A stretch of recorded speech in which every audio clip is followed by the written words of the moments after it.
या देवी सर्वभूतेषु कालरात्रिरूपेण संस्थिता नमस्तस्यै नमस्तस्यै नमस्तस्यै नमो नमः। नमस्ते दोस्तों, मैं श्वेता स्वागत करती हूँ आप सभी का आपके अपने चैनल कथा और भक्ति में। सभी को गुप्त नवरात्रि की हार्दिक शुभकामनाएं। आज गुप्त नवरात्रि का प्रथम दिन है जो माँ कालरात्रि को माँ काली को समर्पित है। तो आज आप इस वीडियो में श्रवण करेंगे माँ कालरात्रि की कथा। तो चलिए वीडियो शुरू करते हैं। जय माता दी, जय माँ काली। गुप्त नवरात्रि के पहले दिन करें माँ काली की पूजा। गुप्त नवरात्रि में माँ दुर्गा और उनकी 10 महाविद्याओं की विशेष पूजा की जाती है। गुप्त नवरात्रि को विशेष रूप से गुप्त साधनाओं के लिए माना जाता है। गुप्त नवरात्रि के पहले दिन माँ काली की पूजा करने का नियम है। 10 महाविद्याओं में माँ काली प्रथम स्वरूप है। माँ काली जी का रूप अत्यंत विकराल, अभयंकारी और मंगलकारी है। माँ काली का ये स्वरूप असुरों का नाश करने वाला है।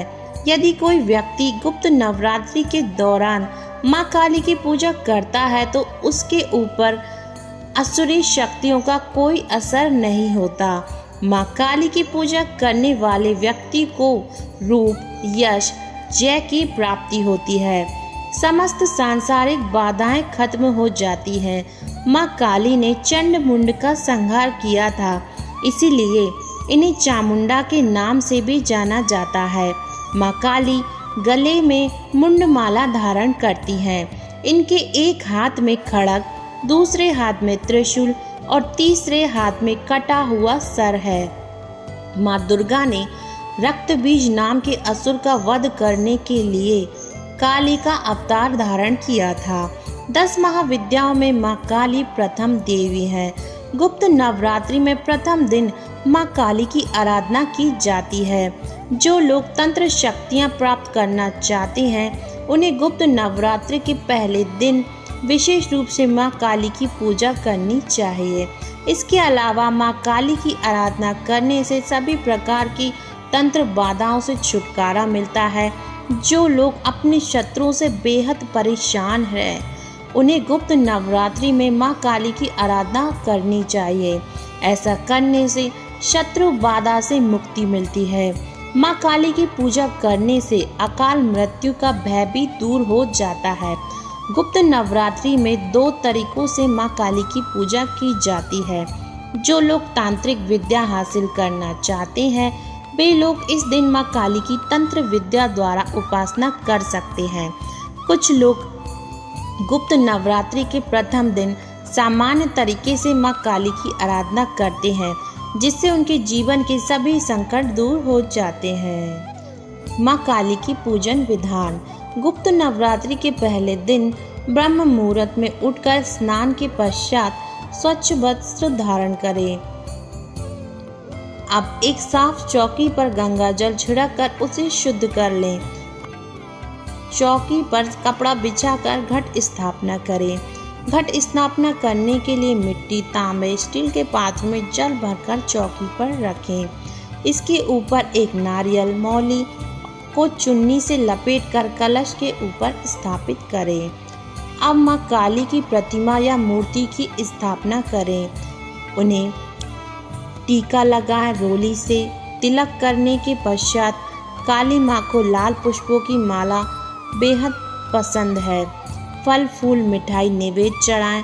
विधि विधान से माँ की श्रद्धा भक्ति से पूजा करें और घी या सरसों के तेल का दीपक प्रज्वलित करें। देवी कवच का पाठ करें।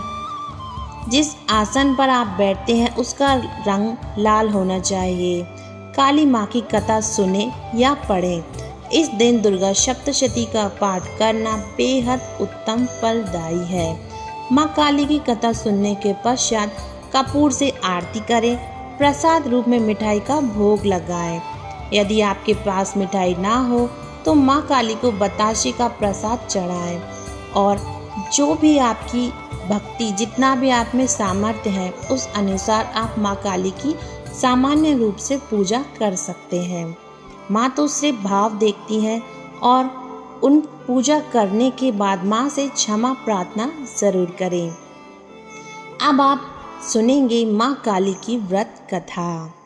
पौराणिक कथा के अनुसार एक बार दारुक नाम के राक्षस ने ब्रह्मा जी को प्रसन्न करके उनसे वरदान प्राप्त कर देवताओं और ब्राह्मणों को प्रताड़ित करना शुरू कर दिया और स्वर्गलोक पर कब्जा कर लिया। जिसके बाद सभी देवता भगवान विष्णु और ब्रह्मा जी के पास गए। ब्रह्मा जी ने सभी देवताओं को बतलाया कि इस दुष्ट का संहार एक स्त्री ही कर सकती है। जिसके बाद सभी देवता भगवान शिव के पास गए और उन्होंने भगवान शिव को सभी बात बतलाई। जिसके बाद भगवान शिव ने माता पार्वती की ओर देखा। माता पार्वती इस पर मुस्कुराई और अपना एक अंश भगवान शिव में प्रवाहित कर दिया। जिसके बाद भगवान शिव के कंठ से विष से उस अंश ने अपना आकार धारण किया। जिसके बाद भगवान शिव ने अपना तीसरा नेत्र खोल दिया। उनके इस नेत्र से विकराल रूप वाली माँ काली उत्पन्न हुई। माँ काली के ललाट में तीसरा नेत्र और चंद्र रेखा थी। माँ काली के भयंकर व विशाल रूप को देखकर देवता व सिद्ध लोग भागने लगे। जिसके बाद माँ काली का दारुक और उसकी सेना के साथ भयंकर युद्ध हुआ। माँ काली ने सभी का वध कर दिया, लेकिन माँ काली का क्रोध शांत नहीं हुआ।